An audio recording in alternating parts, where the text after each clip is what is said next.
Olá, boa noite. Eu sou Sérgio Della Sávio, professor do Departamento de Filosofia da UFRN. O programa Grandes Temas, da TV Universitária, começa agora. O Banco Mundial divulgou no mês passado um documento no qual considera os desafios que o próximo governo brasileiro enfrentará para o desenvolvimento econômico e social do país. O documento foi dirigido à sociedade brasileira e, segundo o Banco Mundial, foi entregue especificamente aos candidatos à presidência e suas respectivas equipes econômicas. O estudo denominado Por um Ajuste Justo com o Crescimento Compartilhado avalia que as eleições deste ano serão as mais incertas desde a reintrodução da democracia em meados dos anos 80 e destaca 3 desafios principais. O novo governo terá de lidar com um grande desequilíbrio fiscal, ou seja, o rombo nas contas públicas. A dívida pública atingiu o patamar de mais de 5 trilhões em junho, um novo recorde histórico. A falta de crescimento, atrelado à produtividade, é outro ponto identificado pelo estudo. Este item pode resultar em risco para o aumento da renda per capita. E, por último, a dificuldade do Estado brasileiro em oferecer serviços públicos básicos, como saúde e educação. Além do Banco Mundial, outros dados oferecem um panorama desafiador no Brasil atual. Se, por um lado, a previsão para o ano seja de inflação oficial dentro da meta e uma taxa básica de juros controlada, por outro, os juros bancários seguem elevados. O Brasil tem hoje mais de 60 milhões de cidadãos endividados e o desemprego atinge 13 milhões de brasileiros. Diante destes dados, convidamos 3 especialistas que vão nos ajudar a compreender o cenário econômico atual do país e os desafios para o próximo governo. Estão comigo aqui no estúdio André Luiz de Lourenço, professor do Departamento de Economia da UFRN. William Eufrásio Nunes Pereira, professor do Departamento de Economia da UFRN.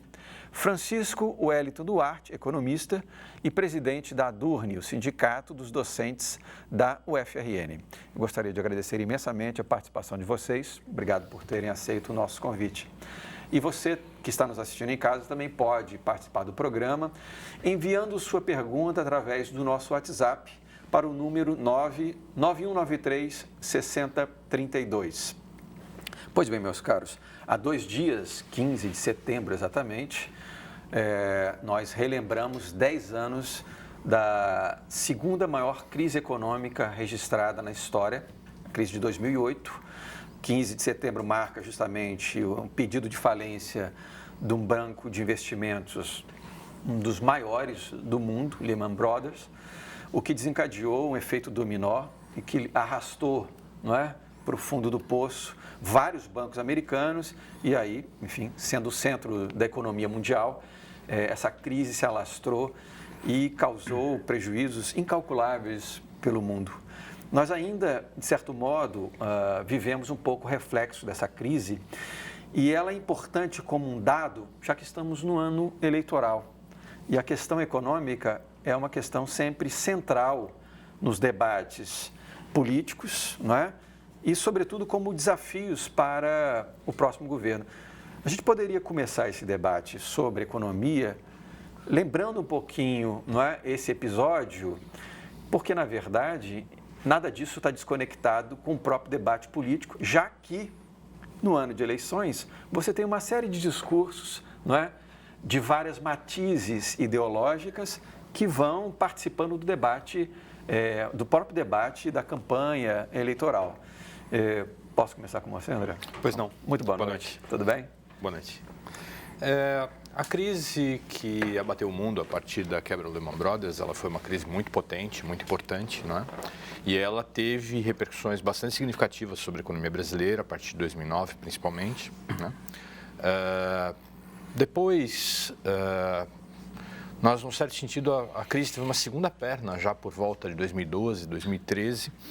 Essa nós sentimos de forma mais importante, nos pegou no momento em que nós estávamos em processo de desaceleração do crescimento econômico e conduziu a uma série de decisões de política econômica que causam até hoje impacto. Certo. Em que medida a gente poderia dizer que ainda sentimos um pouquinho esses reflexos, né, dessa crise? Eu não penso que a crise que nós vivemos recentemente na economia brasileira seja resultado direto da crise que nós tivemos no período Lehman Brothers.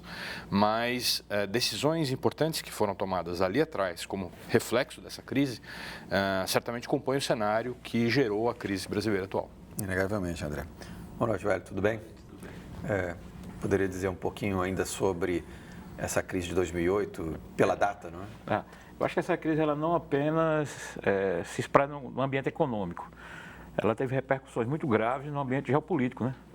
A crise atinge a Europa de uma forma assim que, passados 10 anos, quando a gente olha o mapa da Europa, o mapa político e econômico da Europa, a gente vê o efeito que isso causou. O caso da Grécia, o caso da Itália, o caso do leste europeu, o caso do Brexit na Inglaterra, a recondução da Alemanha como propulsor da economia europeia e os embates que ela tem com a França. Quer dizer, ela mudou um cenário que estava mais ou menos estabilizado até o final do século XX. Então, o potencial dessa crise também passa por isso, porque a partir daí, o reflexo da reacomodação da Europa, ela acaba se espalhando para os Estados Unidos, para a América Latina, e chegamos no momento em que estamos. Perfeito. Eu quero entrar até numa áreazinha, numa dimensão geográfica que não foi colocada pelos colegas, que é exatamente os impactos disso nos países periféricos, nos países subdesenvolvidos. Essa crise também afeta, não necessariamente de forma direta, mas indiretamente, países que estão na América Central, na América do Sul e também na África. Nós tivemos problemas na África de alimentação muito grave devido a alterações nas políticas econômicas, principalmente de incentivos fiscais e financeiros, principalmente ocorrendo nos Estados Unidos, na guerra comercial que ali se travou e que trouxe inúmeros prejuízos para os africanos, inclusive a morte por fome, né, devido à mudança no que se refere ao conflito que se estabeleceu via petróleo e também sobre o próprio etanol. Então, acho que essa crise que começa ali em 2008 e que, na época, eu fui muito otimista, pensei que seria possível em 2, 3, 4 anos resolver, me tornei um realista. Afinal, ela ainda não foi concluída. E eu não acredito que ela também vá, digamos, ser resolvida muito rapidamente, porque outras variáveis entraram em cena também para criar um contexto de crise generalizado.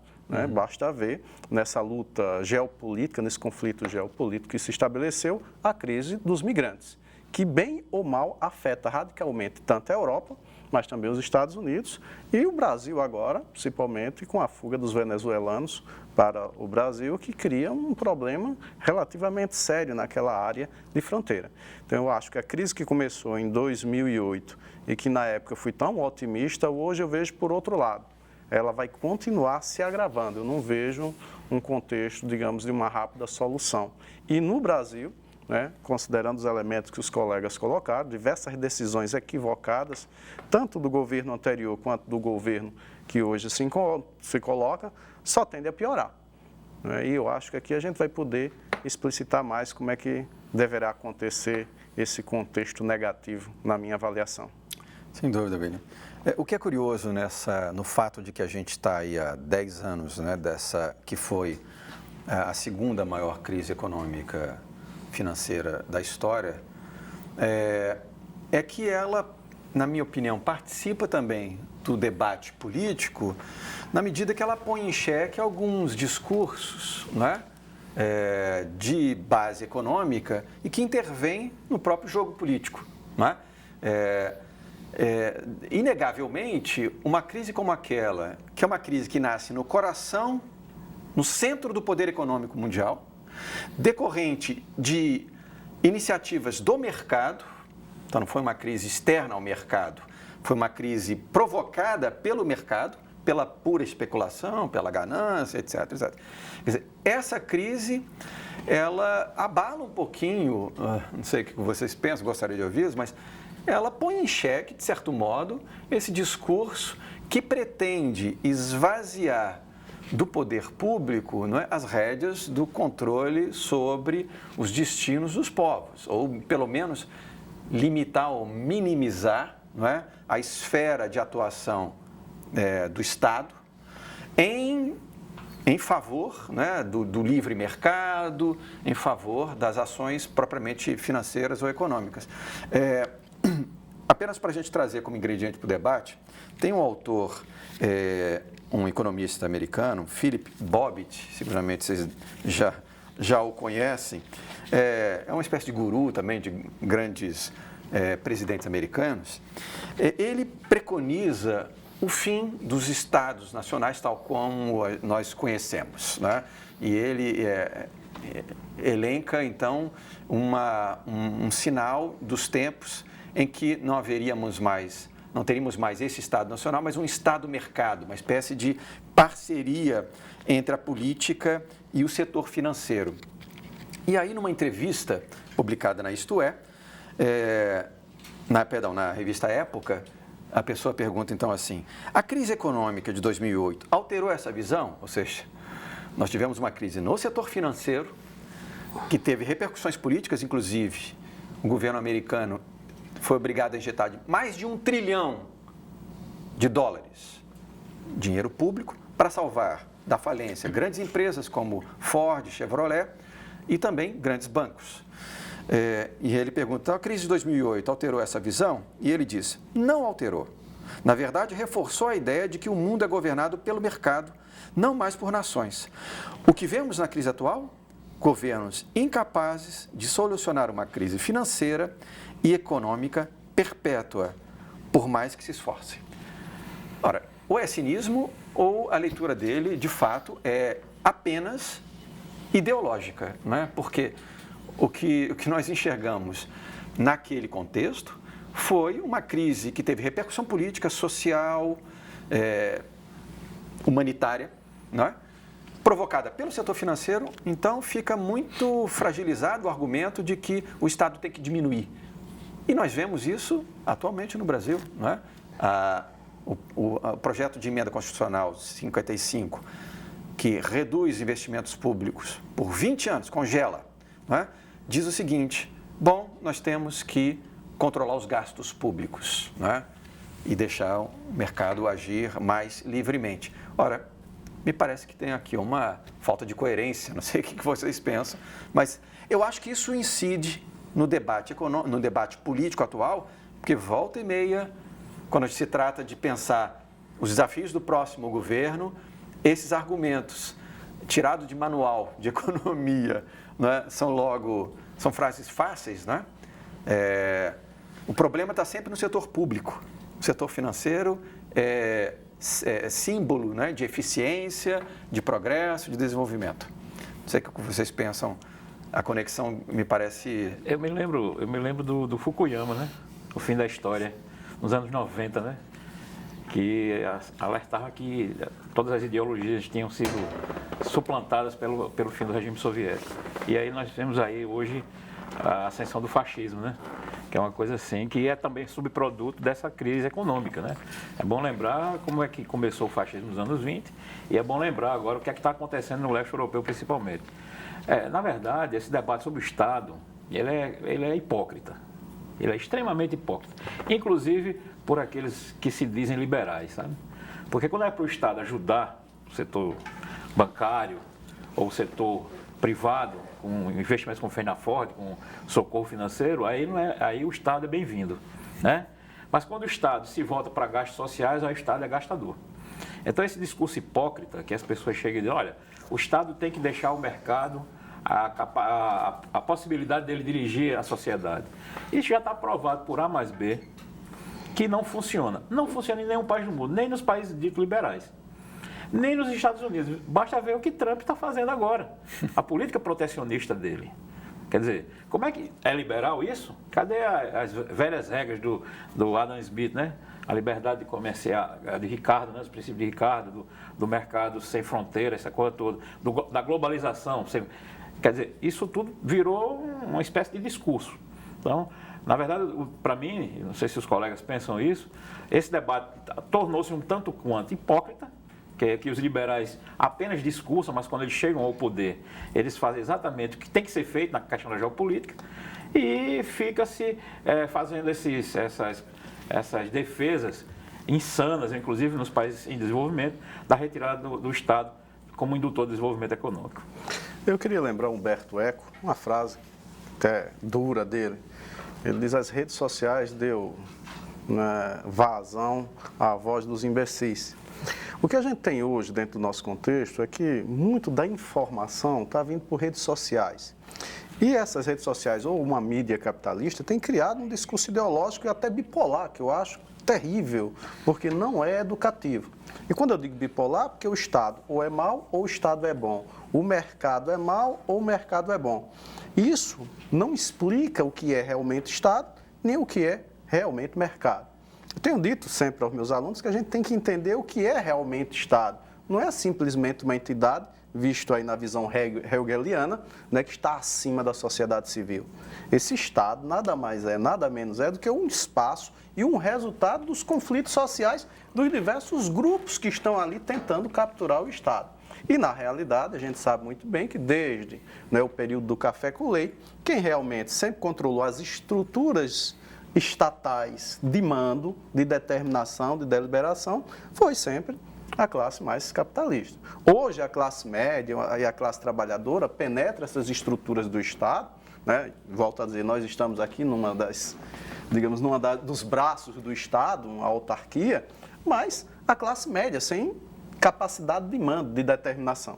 Então, você espalha, difunde um determinado discurso bipolar que vai ajudar os interesses de quem quer que o Estado se reduza quando são gastos sociais, que o Estado aumente quando são gastos fiscais. Porque a gente diz, o Estado gasta muito, vamos fazer uma medida de contenção, uma política de contenção. Mas dos gastos primários e os gastos secundários também não são gastos do Estado, ou seja, os pagamentos de juros não é gasto do Estado. Então, se é para reduzir os gastos, tem que se reduzir secundários e primários. Mas o discurso do Estado é grande, só serve para os gastos primários, em saúde, educação, segurança, moradia. Quando é gasto secundário, pagamento da dívida, aí não, tem que continuar gastando mais. Dou um outro exemplo muito interessante, muito recente, de um conflito que o governo Temer vem assumindo hoje, que são as isenções fiscais para os refrigerantes, né? Ou seja, refrigerante, todo mundo sabe que não é a bebida mais saudável na face da terra. No entanto, tem vários milhões que são concedidos através da desoneração, né, através de incentivos fiscais a uma grande empresa de refrigerante, e ninguém questiona. E ela já ameaçou, se não mantiver a desoneração, nós vamos retirar os empregos daqui. O preço do refrigerante vai subir.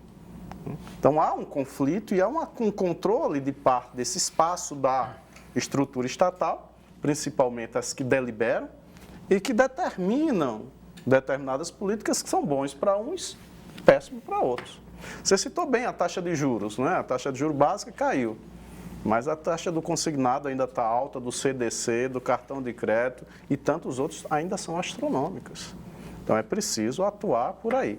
Só que não é interesse desse governo que aqui está. Pois é, André,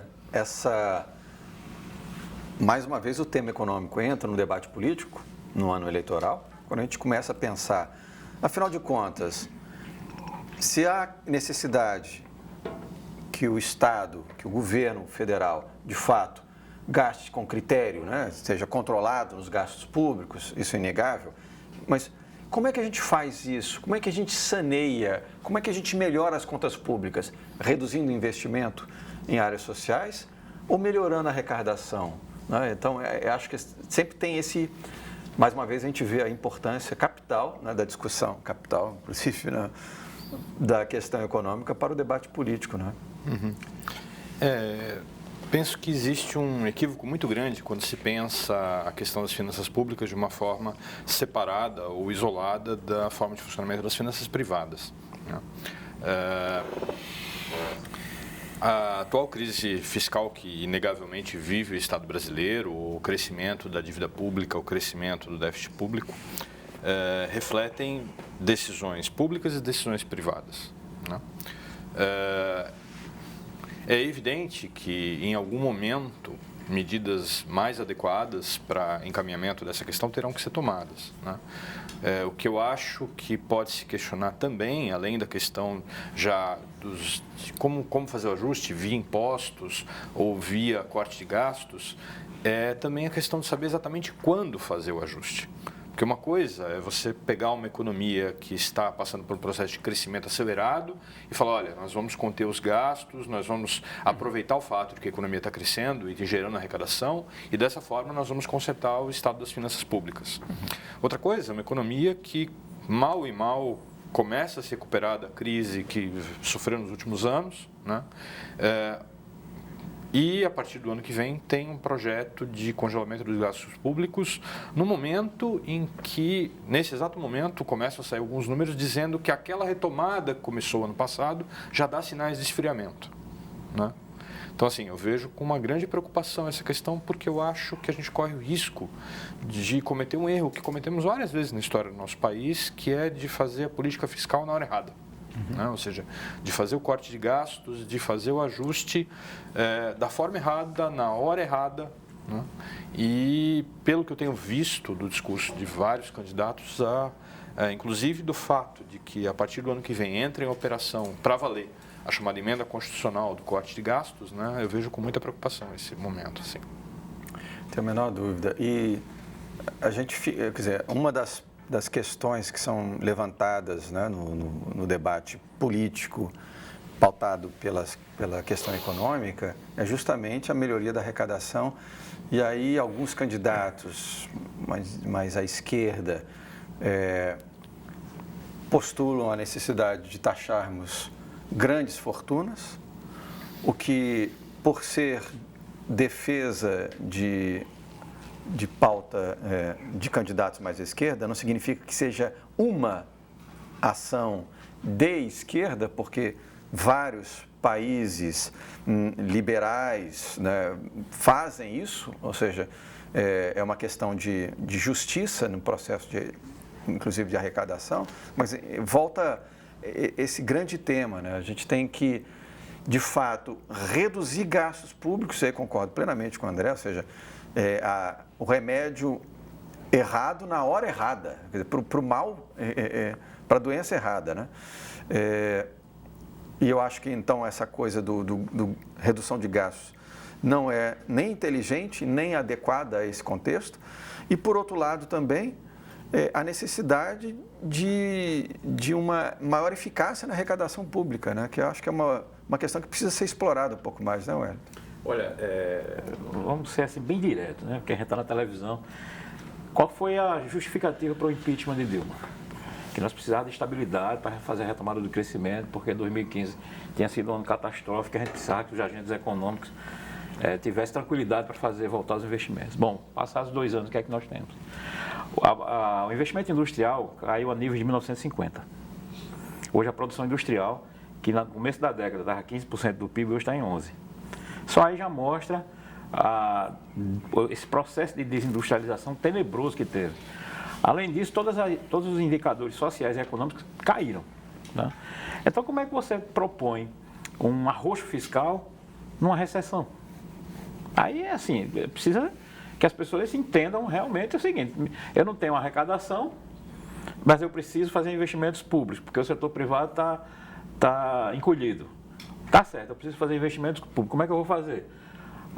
Vamos começar cortando os gastos. Pô, mas você não tem mais nem arrecadação. Como é que você vai cortar os gastos? Como é que você vai impulsionar a economia? Não tem, é uma equação que não fecha. E assim, quando a gente fala em cortar gastos públicos, nós temos que, olha, você falou imposto sobre grandes fortunas, né? Mas também temos a questão do imposto de renda, né?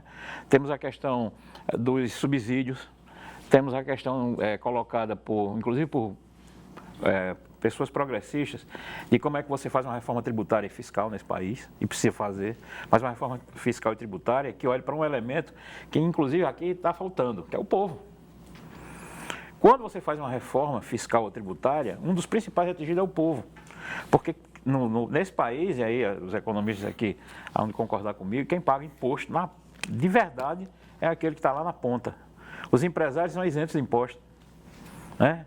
Então você precisa mudar essa característica da política tributária histórica do Brasil, que é tributar quem tem pouco e isentar quem tem muito.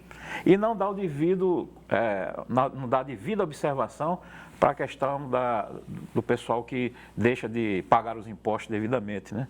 Então, acho que são várias questões que são colocadas, mas algumas, como a gente já colocou aqui, a questão do Estado na economia, as pessoas dizem, não, a carga tributária é imensa. A carga tributária do Brasil é 34%, 35%. Não tem nada de extraordinário aí. Mas se continua esse mantra, nós temos que resolver o problema, então reduz os impostos e corta os gastos. Sim, eu reduzo os impostos, diminuo a arrecadação. Aumento o corte de gastos, perco a capacidade indutora de desenvolvimento. E aí, como é que a gente vai fazer voltar a crescer a economia?